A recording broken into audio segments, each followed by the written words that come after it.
નમસ્કાર, પ્રણામ, સ્વાગત છે તમારું એક નવા વિડીયોમાં।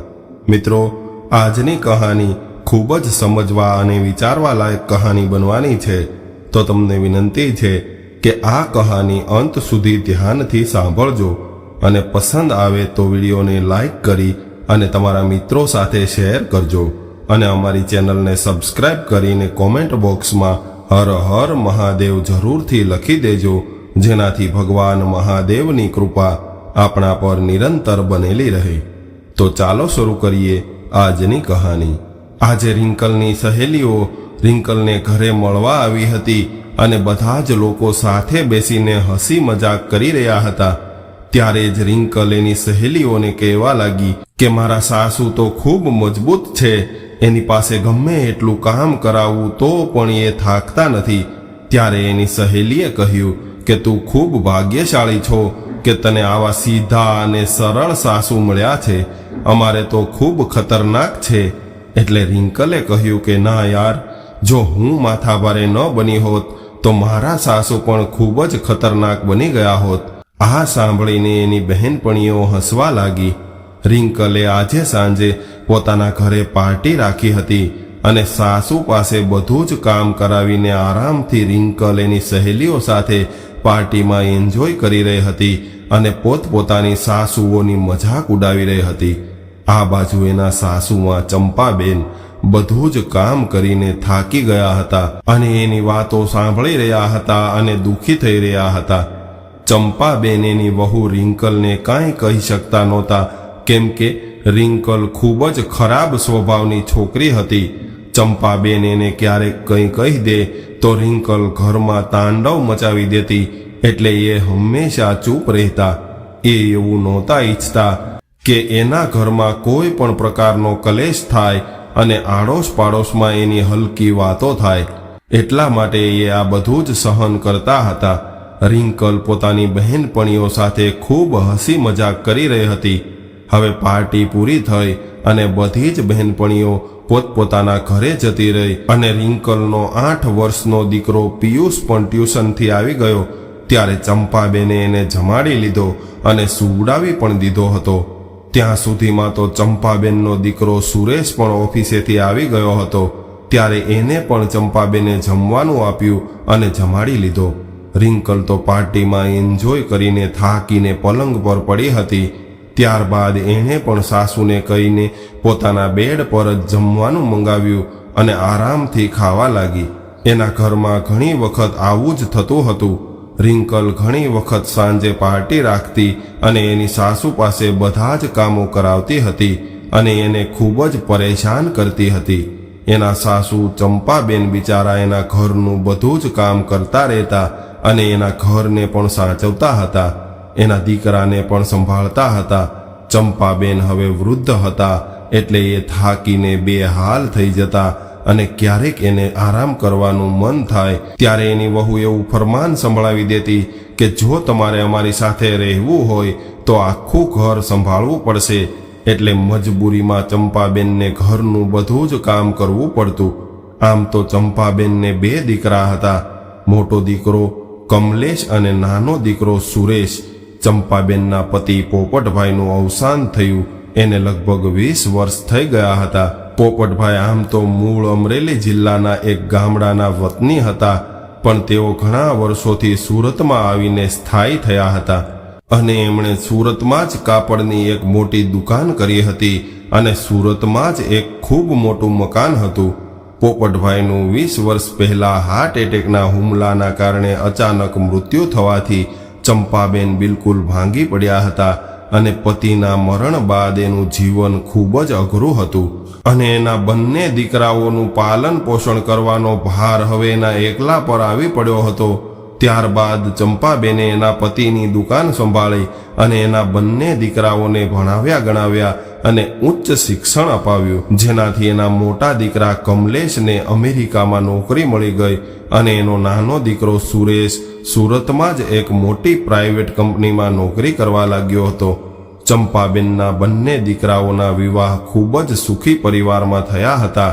એના મોટા દીકરા કમલેશના વિવાહ એની સાથે ભણતી દિવ્યા નામની છોકરી સાથે થયા હતા અને નાના દીકરાના વિવાહ પણ પોપટભાઈના એક મિત્રની દીકરી સાથે થયા હતા. પરંતુ એની બંને વહુઓના સ્વભાવમાં જમીન આસમાનનો ફરક હતો.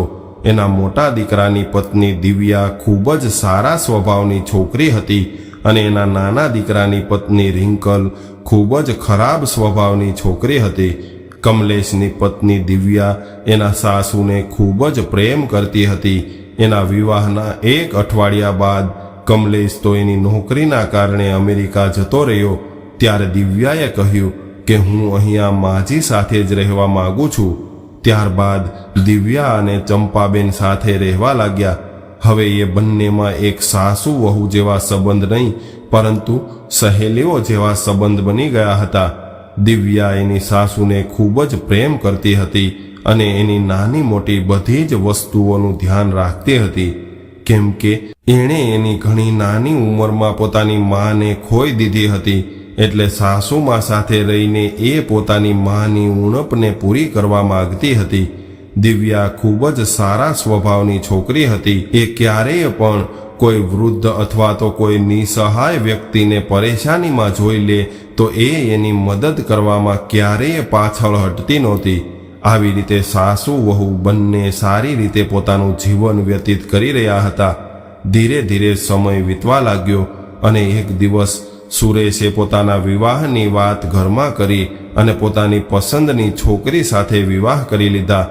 હવે જ્યારે રિંકલ આ ઘરમાં વહુ બનીને આવી ત્યારે એણે ચંપાબેન અને દિવ્યાની વચ્ચે આટલો બધો પ્રેમ જોયો તો એના મનમાં ખૂબ જ બળવા લાગી અને આ બંને સાસુ વહુનો આટલો પ્રેમ એની આંખોમાં ખટકવા લાગ્યો હતો. ત્યારે જ એના મોટા પુત્ર કમલેશને પણ અમેરિકામાં એકલા રહેવામાં ઘણી બધી મુશ્કેલીઓ થઈ રહી હતી. એટલે એણે પોતાની માતા અને દિવ્યાને એની સાથે અમેરિકા આવવા માટે કહ્યું. પરંતુ ત્યારે ચંપાબેને એવું કહ્યું કે દીકરા, હવે આ ઉંમરે હું ત્યાં આવીને શું કરીશ અને અહીંયા ક્યાં હું એકલી છું. તારો નાનો ભાઈ સુરેશ અને એની પત્ની પણ મારી સાથે છે, એટલે હું અહીંયા એની સાથે રહેવા માંગુ છું અને તું દિવ્યાના અમેરિકા આવવાના વિઝા કરાવી લે એટલે એ ત્યાં આવી જશે. ત્યારબાદ કમલેશે પોતાની માને આવવા માટે ઘણો આગ્રહ કર્યો, પરંતુ ચંપાબેન પોતાની વાત પર અડગ રહ્યા અને દિવ્યાને અમેરિકા મોકલી દીધી અને ચંપાબેન હવે એના નાના દીકરા સાથે રહેવા લાગ્યા. દિવ્યાના અમેરિકા જવાથી રિંકલ ખૂબ જ ખુશ થઈ ગઈ અને હવે એણે એની સાસુને પોતાનું અસલી રૂપ દેખાડવાનું શરૂ કરી દીધું. હવે એ ચંપાબેન પર અત્યાચાર કરવા લાગી હતી. આ બાબતે ચંપાબેને એક દિવસ રિંકલનો વિરોધ કર્યો. ત્યારે રિંકલે ઘરમાં એટલા બધા ધમપછાડા કર્યા કે આડોશી પાડોશી પણ ભેગા થઈ ગયા અને એણે સુરેશના કાન એવા ભર્યા કે એ પણ એની માને જેમ તેમ કહેવા લાગ્યો. ત્યારથી ચંપાબેને નક્કી કરી લીધું હતું કે હવે રિંકલને હું કંઈ નહીં કહું.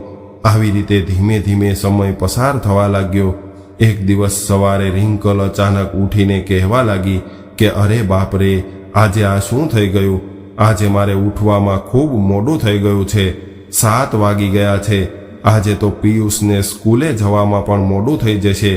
ત્યારબાદ રિંકલ જલ્દીથી નહાઈને બાથરૂમમાંથી બહાર આવી. ત્યારે એણે જોરથી અવાજ કરીને કહ્યું કે મમ્મી, તમે જલ્દી નાસ્તો લઈને રૂમમાં આવો.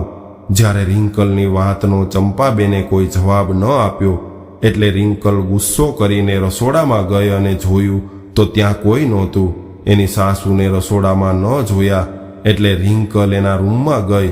જ્યારે એની સાસુને હજુ સુધી સૂતેલા જોયા એટલે રિંકલ ખૂબ જ ગુસ્સો કરીને કહેવા લાગી કે અરે ઓ ડોશી, તું અહીં આરામથી સૂઈ રહી છો અને હું પાગલોની જેમ ચિલ્લાઈ રહી છું. તને સંભળાતું નથી? ત્યારે એની વહુનો અવાજ સાંભળીને ચંપાબેનની આંખ ખુલી ગઈ અને ગભરાઈને ઊભા થયા. એટલે રિંકલ કહેવા લાગી કે આજે કામના કારણે હું થાકી ગઈ હતી એટલે મારે ઉઠવામાં મોડું થઈ ગયું, એટલે તમે પણ ન ઉઠ્યા. પિયુષને અને સુરેશને આજે મોડું થઈ જશે અને તમે નાસ્તો પણ નથી બનાવ્યો. સવારમાં ઉઠતાની સાથે જ ચંપાબેનનું કામ શરૂ થઈ જતું હતું.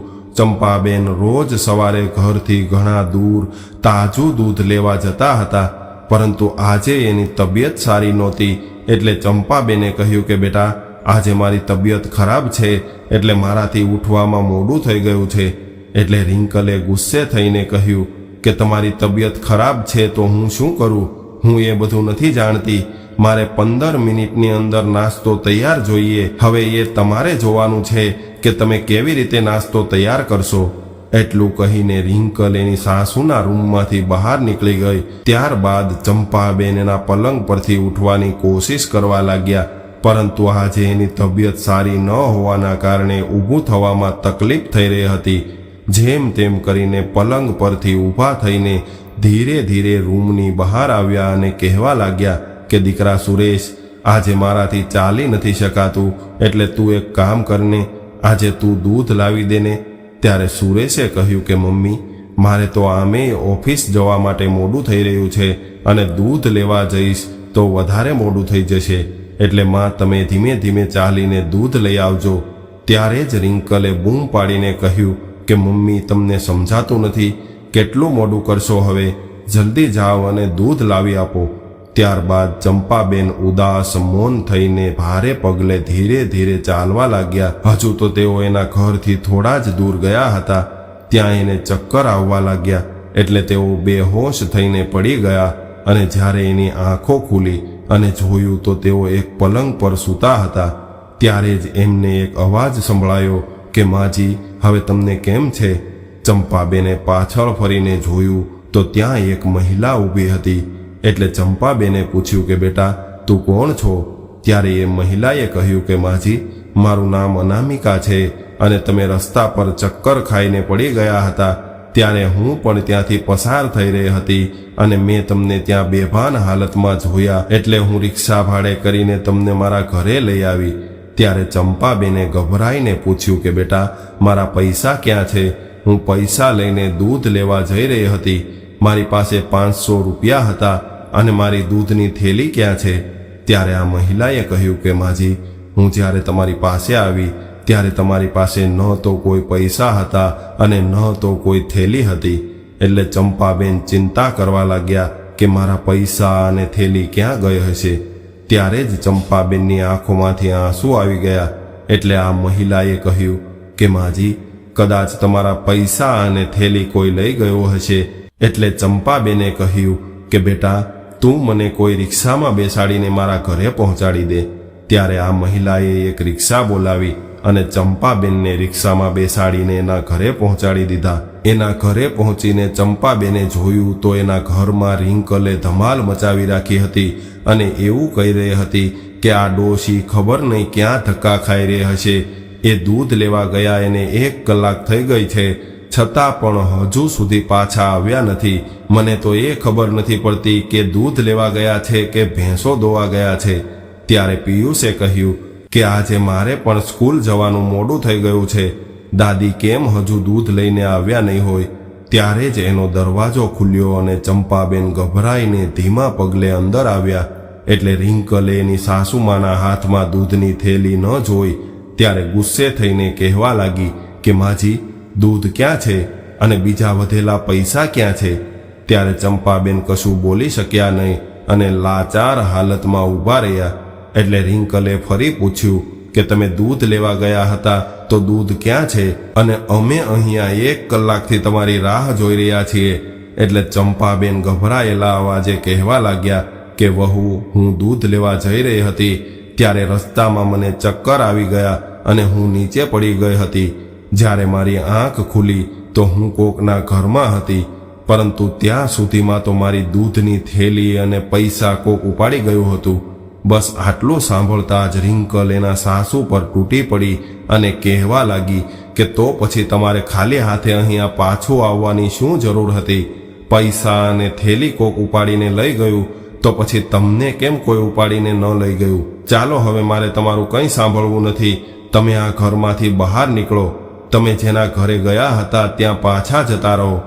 પોતાની વહુના મોઢેથી આવા શબ્દો સાંભળીને ચંપાબેન જોર જોરથી રડવા લાગ્યા અને કહ્યું કે વહુ, હું આ ઘર છોડીને ક્યાં જઈશ? ત્યારે રિંકલને ખૂબ ગુસ્સો આવ્યો અને એના સાસુને ઢસડીને બહાર લઈને જઈ રહી હતી. ત્યારે જ એના પતિ સુરેશે કહ્યું કે રિંકલ, તું મારી મા સાથે આવું વર્તન શા માટે કરી રહી છો? એટલે રિંકલે ગુસ્સાથી કહ્યું કે તમે ચૂપ રહીને જોયા કરો અને હું જે કરી રહી છું એ મને કરવા દો, નહીતર તમે પણ એની સાથે આ ઘરમાંથી બહાર નીકળી જાઓ. અને જો વધારે કંઈ બોલશો તો હું ખુદને ઘાયલ કરીને આજુબાજુવાળા બધાને ભેગા કરી લઈશ અને એવું કહીશ કે મને મારા સાસુએ અને મારા પતિએ ઢોર માર માર્યો છે. આટલું સાંભળીને સુરેશ કારણ વગરની પોતાની બદનામી થવાની બીકે ચૂપ થઈ ગયો અને રિંકલે ચંપાબેનને ઘરની બહાર કાઢીને ઘરનો દરવાજો બંધ કરી દીધો. ત્યારે ચંપાબેન દરવાજો ખખડાવતા રહ્યા કે બેટા દરવાજો ખોલ, સુરેશ દરવાજો ખોલ, પરંતુ એના પર કોઈ અસર નહોતી થઈ રહી. ચંપાબેનની તબિયત પણ સારી નહોતી અને ઉપરથી એને ઘરની બહાર કાઢી મૂક્યા હતા. ચંપાબેન ઘણી વાર સુધી ઘરની બહાર બેસીને રાહ જોતા રહ્યા, પણ કોઈએ દરવાજો ન ખોલ્યો. ત્યારબાદ જ્યારે સુરેશ અને પિયુષ બહાર નીકળ્યા ત્યારે ચંપાબેને એના દીકરા પાસે ખૂબ આજીજી કરી, પણ ત્યારે એણે એવું કહીને ના પાડી દીધી કે માં, તમે તો રિંકલને ઓળખો છો ને કે એ કેવી છે, અને અત્યારે મારે ઓફિસે જવામાં મોડું થઈ રહ્યું છે. આટલું કહીને સુરેશ એના દીકરાને લઈને નીકળી ગયો અને ચંપાબેને એનો દરવાજો ખૂબ ખખડાવ્યો, પણ રિંકલે દરવાજો ન ખોલ્યો. હવે થાકી હારીને ચંપાબેન રડતા રડતા ત્યાંથી નીકળી ગયા. પરંતુ આવા સમયે ભૂખ અને તરસથી પીડાઈ રહેલા એક વિધવા વૃદ્ધ મહિલા જાય તો ક્યાં જાય.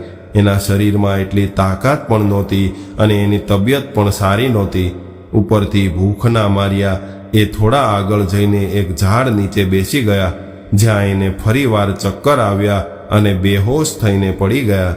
ત્યારે જ એ રોડ ઉપર એક NGOની ગાડી નીકળી અને કોઈ વૃદ્ધ અને બેસહારા મહિલાને અહીં બેહોશ પડેલી જોઈ એટલે તેઓ ચંપાબેનને ઉઠાવીને આશ્રમમાં લઈ ગયા. એની સારવાર કરાવી અને એને દવા આપવામાં આવી, જેનાથી તેઓ 2-3 દિવસમાં સાજા થઈ ગયા. પરંતુ જે પીડા એના હૃદયમાં હતી એ તો ઓછું થવાનું નામ નહોતી લેતી. જેવી રીતે એને ભૂખ્યા અને તરસ્યા બીમારીની હાલતમાં અપમાનિત કરીને ઘરેથી કાઢી મૂકવામાં આવ્યા હતા, એ પળને ચંપાબેન ભૂલી નહોતા શકતા. રહી રહીને એ સમય એના હૃદય પર ઘા કરી રહ્યો હતો. તેઓ આ વાતને વિચારીને ખૂબ જ હેરાન થઈ રહ્યા હતા અને વિચારી રહ્યા હતા કે મારા પોતાના ઘરમાંથી મને અપમાનિત કરીને કાઢવામાં આવી છે.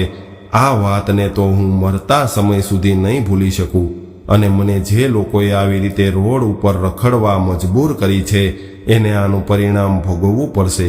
આ બાજુ અમેરિકામાં દિવ્યા યુટ્યુબ પર આ NGOની સેવાકીય પ્રવૃત્તિના વિડીયો જોઈ રહી હતી. એને વિડીયો જોવાનો ખૂબ શોખ હતો અને દિવ્યા પણ મજબૂર લોકોને હંમેશા મદદ કરતી હતી. પરંતુ આજે જ્યારે દિવ્યાએ એના સાસુને એક NGOના વિડીયોમાં જોયા તો પહેલાં તો એણે વિચાર્યું કે આ તો કોઈ મારી સાસુ જેવા દેખાતા બીજા મહિલા હશે. પરંતુ NGO વાળાએ વિડીયોમાં જ્યારે એનું નામ લીધું ત્યારે એને ખબર પડી કે આ તો મારા સાસુ છે. આ સાંભળીને દિવ્યાના પગ નીચેથી જમીન સરકી ગઈ. પોતાની સાસુને આવી હાલતમાં જોઈને એની આંખો ફાટી રહી. અને આજે રજાનો દિવસ હતો એટલે કમલેશ પણ ઘરે હતો, અને જ્યારે દિવ્યાએ આ વિડીયો કમલેશને બતાવ્યો ત્યારે એની પણ આંખો ફાટી રહી અને એ માથું પકડીને બેસી ગયો અને વિચારવા લાગ્યો કે આ શું થઈ રહ્યું છે. મારી માં એક અનાથ આશ્રમમાં કેવી રીતે પહોંચી ગઈ?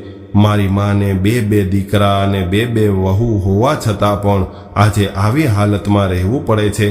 ત્યારબાદ કમલેશે કહ્યું કે દિવ્યા, તું ફટાફટ ઇન્ડિયા જવાની તૈયારી કર. એટલે દિવ્યાએ કહ્યું કે તમારે તો ઓફિસનું ખૂબ જરૂરી કામ છે ને. ત્યારે કમલેશે કહ્યું કે મારી માથી વધારે જરૂરી મારા માટે આ દુનિયાનું કોઈ કામ નથી રહ્યું, એટલે આપણે આવતીકાલની ફ્લાઇટથી જ ઇન્ડિયા જઈ રહ્યા છીએ. ત્યારબાદ દિવ્યાએ જલ્દી બધી જ તૈયારી કરી અને બીજા દિવસની ફ્લાઇટથી એ લોકો ભારત આવી ગયા અને એની માતા પાસે પહોંચી ગયા. જ્યારે અચાનક ચંપાબેને કમલેશ અને દિવ્યાને પોતાની પાસે આવેલા જોયા તો એને પોતાની આંખો પર વિશ્વાસ ન થયો. ત્યારે કમલેશ દોડીને એની મા પાસે આવ્યો અને એને ગળે લાગીને ખૂબ રડવા લાગ્યો. દિવ્યા પણ એની સાસુમાને ગળે લાગી ગઈ. એટલે ચંપાબેન પૂછવા લાગ્યા કે બેટા, તમે બંને અમેરિકાથી ક્યારે આવ્યા? એટલે દિવ્યા કહેવા લાગી કે માં, તમે બધા જ સવાલો પછી કરજો, પહેલા તમે ઘરે ચાલો. આટલું સાંભળતા જ ચંપાબેન કહેવા લાગ્યા કે ના દીકરી, હવે હું એ ઘરમાં નહીં જાઉં. ત્યારે કમલેશે કહ્યું કે માં, એ ઘરમાં નહીં, તમારે અમારી સાથે આવવાનું છે. અમે તમને બીજા ઘરે લઈ જઈશું. અહીં આવતા પહેલા જ મેં એક ભાડાના મકાનની વ્યવસ્થા કરી લીધી છે. એટલે ચંપાબેને કહ્યું, ઠીક છે બેટા. આટલું કહીને ચંપાબેન એની સાથે ભાડાના ફ્લેટમાં જતા રહ્યા.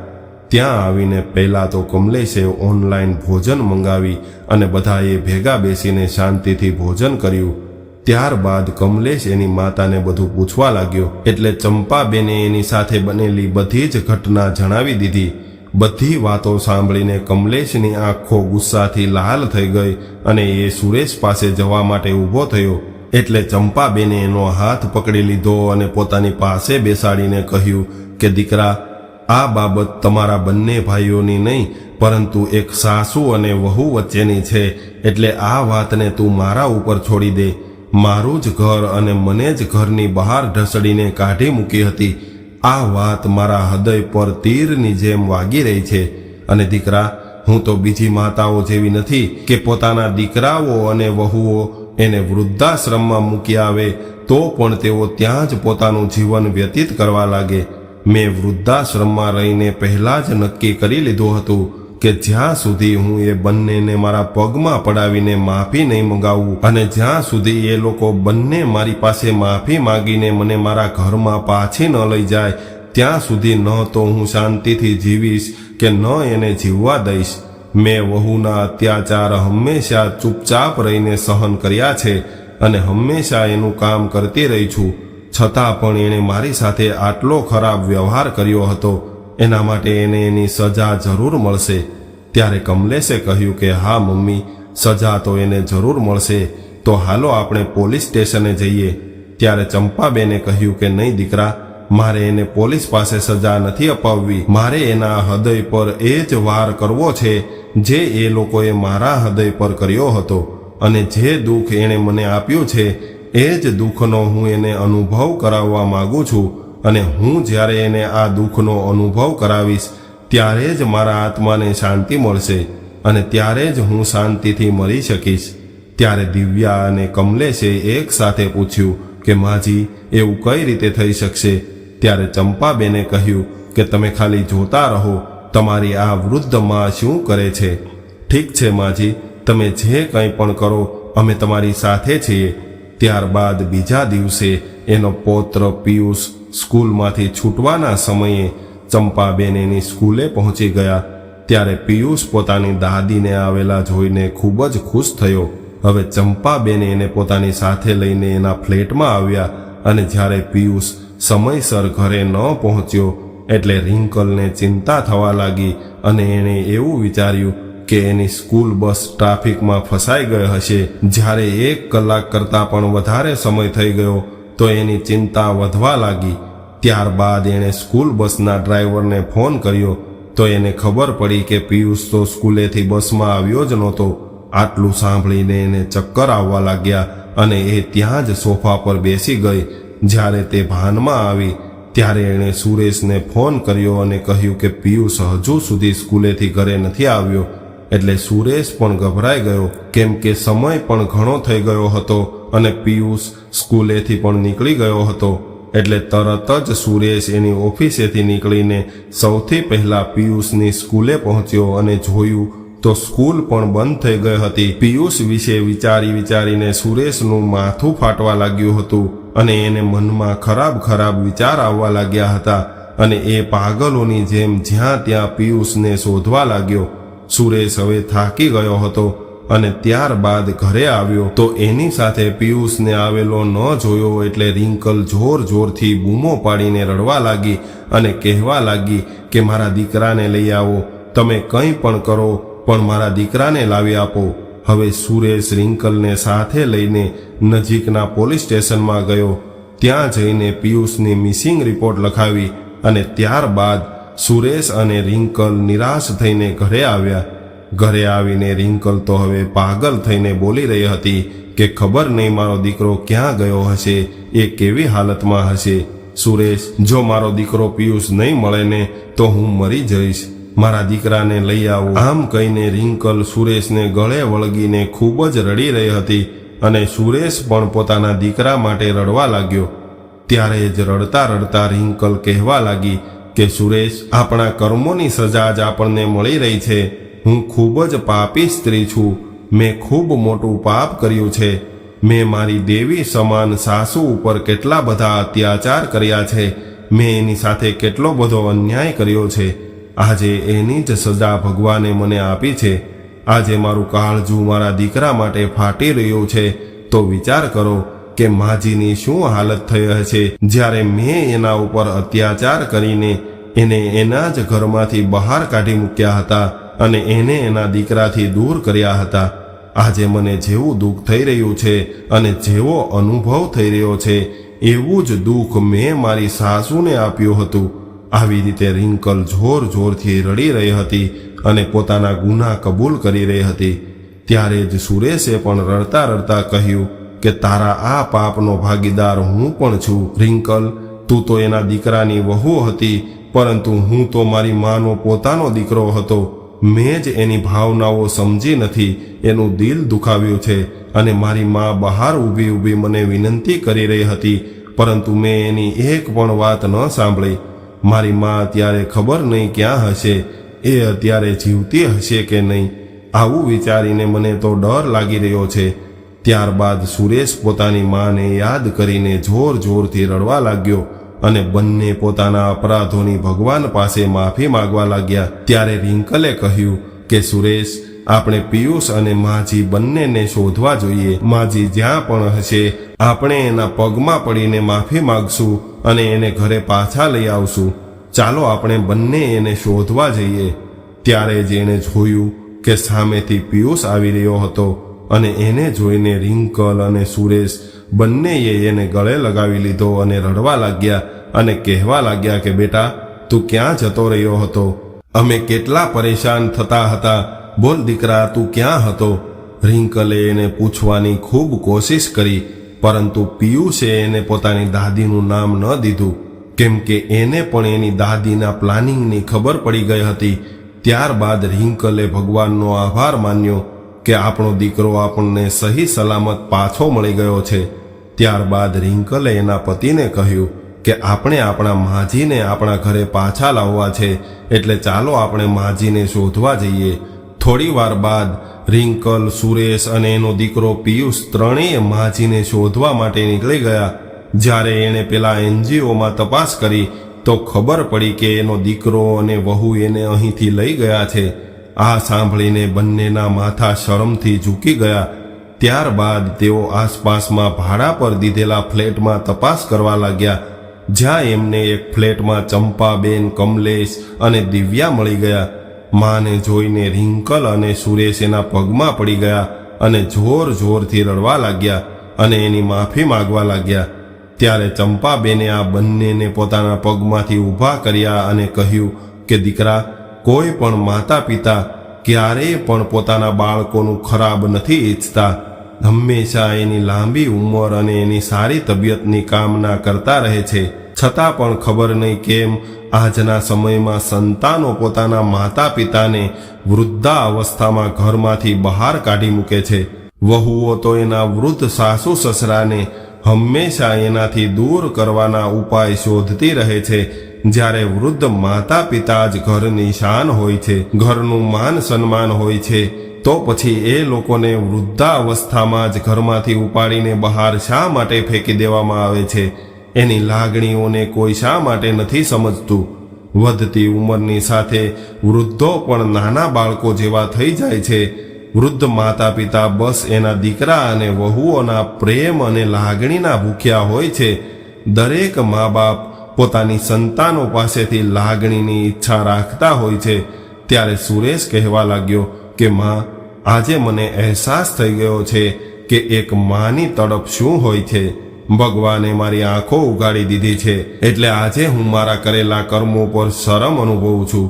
માં, હું પણ તમારો દોષી છું. હું આ બધું જ ચૂપચાપ જોતો રહેતો હતો. માં, તમે તો અમારું માન છો, અભિમાન છો. ત્યારબાદ સુરેશે માનો હાથ પકડીને કહ્યું કે માં, હવે તમે તમારા પોતાના ઘરે ચાલો. ભાઈ ભાભી તમે પણ ચાલો. રિંકલ અને સુરેશે બધાને ઘરે આવવા માટે કહ્યું. ત્યારબાદ બધા જ લોકો પોતાના ઘરે ગયા અને ખૂબ સુખ શાંતિથી રહેવા લાગ્યા અને રિંકલ પણ ચંપાબેનની ખૂબ સેવા ચાકરી કરવા લાગી. તો મિત્રો, આજની કહાની તમને કેવી લાગી કોમેન્ટમાં જરૂર જણાવજો અને પસંદ આવી હોય તો વિડીયોને લાઈક, શેર અને નવા હોય તો ચેનલને સબસ્ક્રાઇબ જરૂરથી કરજો. હર હર મહાદેવ.